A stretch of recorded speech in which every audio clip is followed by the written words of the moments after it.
Welcome back to Superior Sunrise. Now joining me is Ron Hayes with the Oklahoma Farm Report, or the voice of ag, they like to say. I know there's lots of different things. I was looking forward to this interview because I'm like, I'm not going to have to talk that much. I'm going to just hand the mic over to you and let you take it away. But I'm really thankful that you got to join us this morning. I know there's lots that we can talk about. But first, let's start off by talking about how you kind of got started in radio, in agriculture and livestock, and, you know, all the changes you've seen over the years and where you are today. There are a lot of changes for sure, Kirby. And, you know, I actually am come from the state of Kentucky, grew up on a small farm there, got bit by the radio bug and by agriculture bug, put them together, started in farm radio in Kansas in the 70s, moved to Oklahoma City about 77, 78, and have been in Oklahoma City ever since. Wow. Well, I know, like I said, voice of the ag. I mean, you've seen a lot of changes in the ag industry and the livestock industries over the years. Talk about that. You know, there has been a lot of changes the way we do things as far as on the radio and TV and the internet. We have a daily email that we send out to about 4,000 or 5,000 folks now every day. So a lot of changes in that regard. The industry's changed quite a bit as well, but still Oklahoma and this part of the world, Oklahoma, Texas, Kansas, very, very important for the cow-calf end of the business. And our operators are still, you know, very concerned about producing that high-quality beef.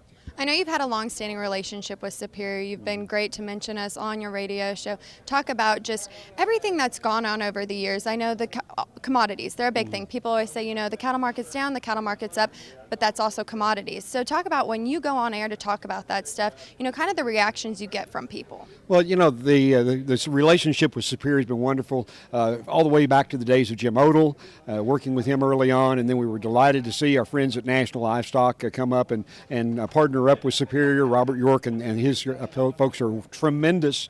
Danny is great, and so we really enjoy that relationship.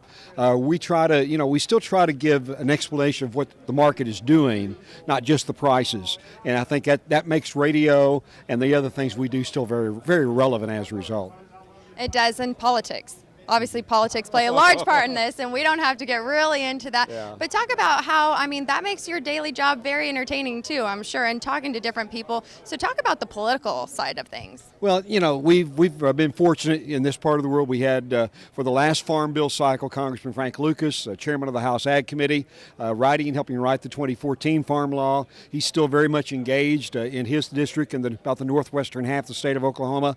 You know, that made it very interesting during the last Farm Bill, but this new administration in town, way that they'll probably be approaching things at USDA and EPA with our new administrator, Scott Pruitt from Oklahoma, Oklahoma's Attorney General. A lot of fun things, I think, ahead of us in that regard, too.